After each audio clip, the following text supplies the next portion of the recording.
Stop. Contemplate with a depth that transcends mere looking. Before you lies a dense scene, a visual icon that provokes inner stillness and challenges inherited assumptions. A skeletal face, a stark abstraction of life confronting its ultimate reality, wears a cloak of shadow, a symbol of concealment, or perhaps muted wisdom. A silent finger rises towards tightly sealed lips, as if imposing a barrier against a flood of words, or perhaps beckoning towards another language, one that surpasses the limits of spoken sound. And the background, a blaze of red, suggests conflict, inflamed passion, a battleground not necessarily external. Above all this rests a definitive, decisive phrase, carrying an apparent contradiction that invites deep reflection. Don't argue, win. At first glance, these words might evoke a feeling of aversion, perhaps interpreted as an arrogant call for blind force, for disregarding reason and dialogue, for adopting a Machiavellian approach where the end justifies any means, however harsh or devoid of ethics. It might seem like a glorification of selfish victory at the expense of truth, justice, and human understanding. But can a mind seeking wisdom, seeking true rather than illusory power, content itself with this direct, superficial interpretation? Or does this enigmatic command, when placed under the microscope of philosophical, psychological, and critical contemplation, reveal a more complex, existential strategy, a deeper vision of the meaning of argument and the meaning of victory, and an alternative path to achieving influence, and leaving a mark in a world drowning in a sea of empty words and futile conflicts? It is an invitation to an arduous journey towards a new understanding of power, a power measured not by the loudness of the voice, but by the depth of substance and the resilience of structure.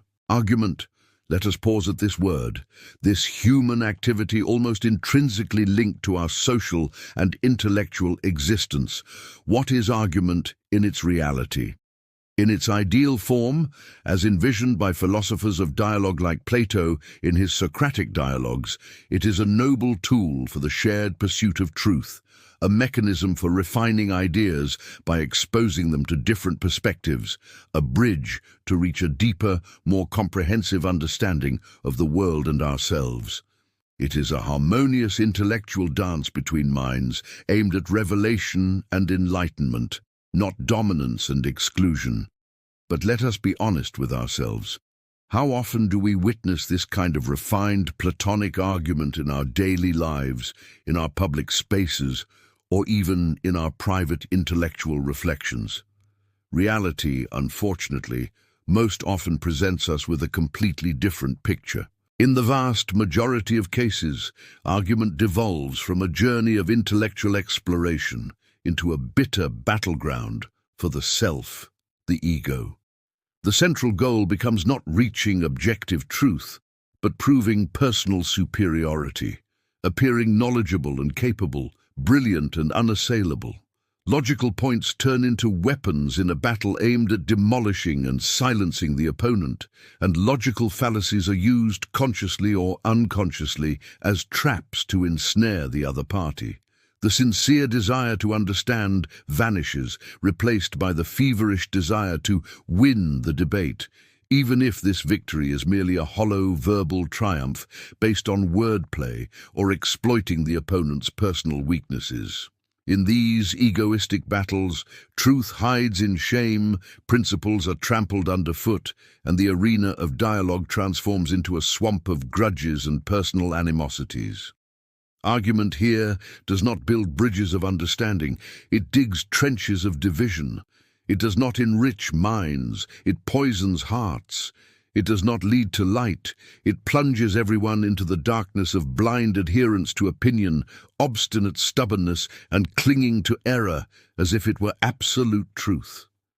It is, in this state, nothing more than a futile drain on humanity's most precious resources, valuable time, rare mental energy, and fragile spiritual serenity.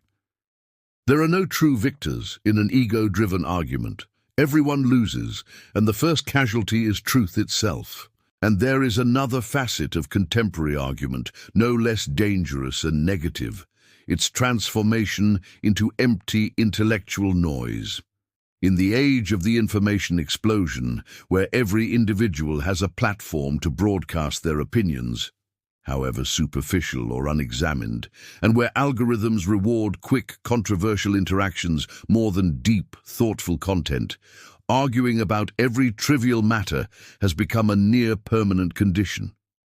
The public sphere, whether real or virtual, is saturated with conflicting opinions, inflamed emotions, and shallow dialogues leading to no valuable outcome.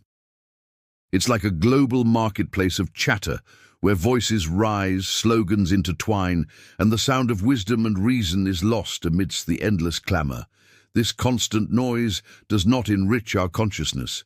Rather, it contributes to its flattening and fragmentation.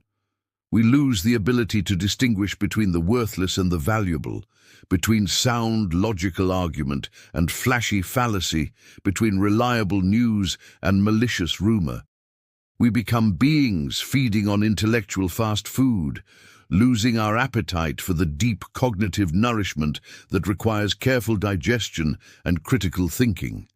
We easily drift with prevailing currents, repeat slogans without truly understanding their implications, lose our intellectual independence, and become prisoners of the echo chamber we inhabit, where we hear only what confirms our pre-existing beliefs. Argument here is not a tool for knowledge, but a tool for anesthesia and misinformation, a dense cloud of verbal dust obscuring our view of reality and hindering our access to truth. Therefore, when the stern command, "Don't argue," arrives, it doesn't necessarily mean imposing forced silence on the mind or avoiding all forms of dialogue and intellectual interaction. Rather, in its profound philosophical interpretation, it is a call for decisive discernment between constructive dialogue and destructive argument. It is a call to rise above the level of verbal skirmishes, ego battles, and the clamor of empty noise. It is a plea not to waste our most precious assets, our mental, emotional, and spiritual energy, in verbal battles lost from the start. Why exhaust yourself trying to convince someone who has deliberately closed their mind and heart? Why engage in debate with a zealot who sees only what they want to see?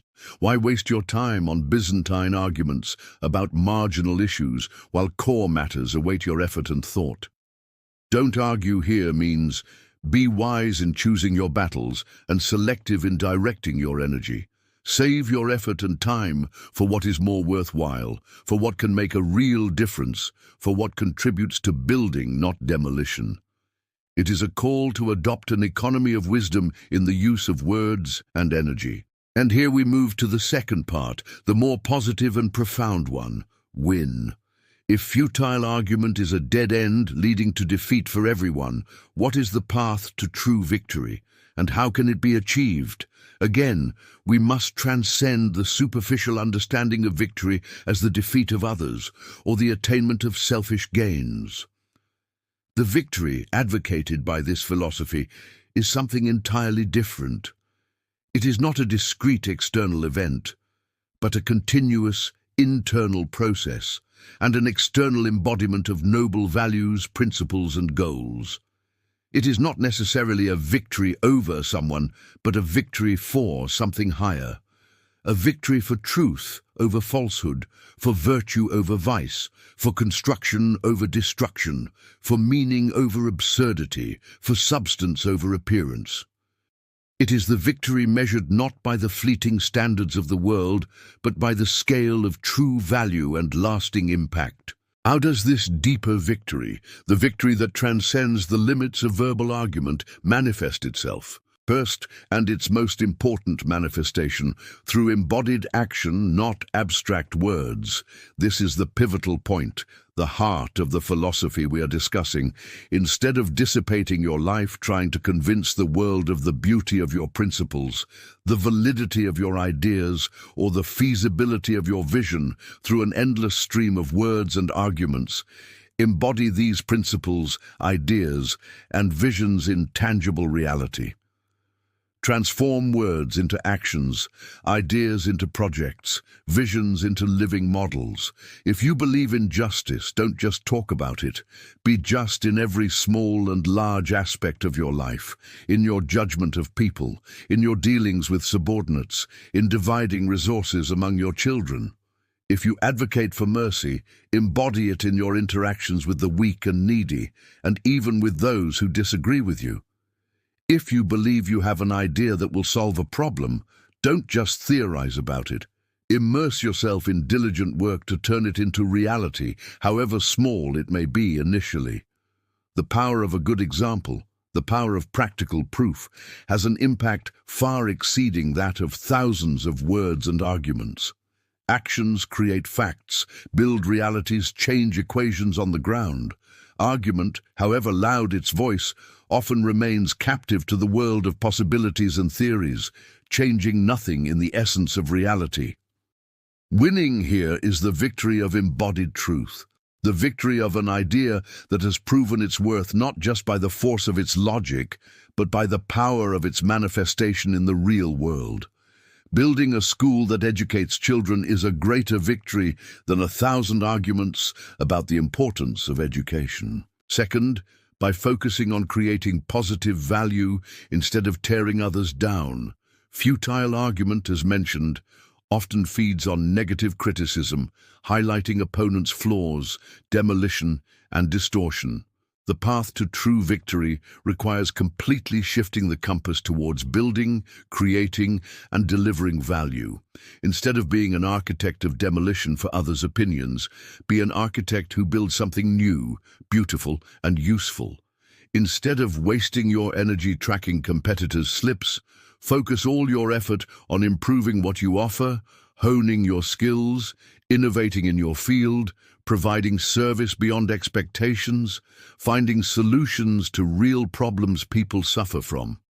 When you provide exceptional value, real value that people can touch and benefit from, your position becomes solid as a mountain, and the importance of arguments and debates around you diminishes. People are naturally drawn to what benefits them, what solves their problems, what makes their lives better. Winning here is the victory of quality, mastery, and utility, the victory of added value that speaks for itself. It is a victory achieved through positive excellence that builds and uplifts, not through negative conflict that demolishes and degrades. Third, through wisdom, strategic patience, and seeing the long-term consequences. True victory in life's major battles, whether personal, professional, or intellectual, is rarely quick or direct. It requires long-term perseverance, a vision extending beyond the present moment, the ability for strategic planning, and unfailing patience in facing obstacles, challenges, and delays. Argument is often an expression of impatience, a desire to settle matters immediately, a hasty reaction to a situation or a passing provocation. The victory we speak of requires deep inner calm, the ability to read the entire landscape, and the capacity to choose the optimal timing for every step. This might demand temporary silence, ignoring the noise, focusing on quietly building inner strength. It might require a tactical retreat in a small battle to win the larger war. It might necessitate waiting patiently until circumstances change, until time reveals the facts, or until souls mature enough to receive the idea. Winning here is the victory of wisdom over haste, patience over agitation, and the long game over short-term reactions. It is a victory built over the long haul, with wisdom, deliberation, and perseverance. Fourth, by steadfastness to principle and adherence to absolute integrity. It may sometimes seem that the quickest path to victory involves compromising on principles, using unethical methods, or resorting to lies, deception, and evasion. This approach might succeed in achieving temporary gains, winning a battle here or there, But it is a fragile victory, a poisoned victory, a victory that leaves behind devastation in the soul and scars on the conscience. True victory, the victory that inspires pride and deep satisfaction, the victory that builds self-respect and the respect of others, is the victory achieved with complete commitment to ethical principles, higher values, and absolute integrity. To win while you are right, to win while you are truthful, to win while you are just, to win while preserving your dignity and the dignity of those around you, even your opponents. This is the victory worth striving for, and it is the most enduring and impactful victory in the long run. The path may be longer and more difficult, but reaching the summit with a clear conscience and a pure spirit is the ultimate win. Winning here is the victory of principle over immediate gain, and the victory of a living conscience over the temptations of darkness. Fifth, by the ability to create deep and sustainable impact instead of superficial, temporary control. Argument, even if you win it, rarely changes people's deep-seated beliefs or ingrained behaviors. They might fall silent before the force of your argument or the pressure of your voice, but internally they might become even more stubborn and attached to their opinions. True victory lies in the ability to effect real and lasting change in people's way of thinking, in their feelings, in their behaviors. This kind of influence doesn't come through imposition or argument, but through quiet persuasion, sincere inspiration, good example, deep empathy, and presenting an alternative vision that is more attractive, beneficial, and humane. This requires a precise understanding of others' psychology, the ability to address their hearts and minds in a language they understand and resonate with, and patience in building trust and weaving the threads of influence slowly and wisely. Winning here is the victory of an idea that settles in the depths and changes a person from within, not the superficial victory that changes appearances without touching the essence. It is a victory whose impact grows and multiplies over time. The philosophy of don't argue, win, in this profound sense, is a philosophy that demands a radical shift in our way of thinking and interacting with life and others. It requires the courage to step out of the circle of reactions and into the circle of proactive, considered action. It requires the wisdom to distinguish between illusory battles and real ones, between tools of destruction and tools of construction.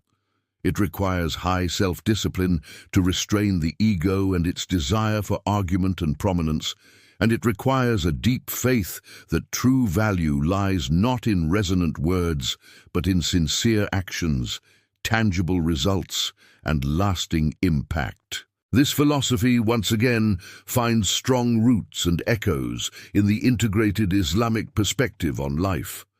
The condemnation of futile argument, the emphasis on righteous action and mastery, itqan, the focus on setting a good example, providing benefit to people, patience in the face of harm, steadfastness to principle, and striving for excellence, ihsan, all are fundamental principles that form a roadmap for achieving true victory in this world and the hereafter.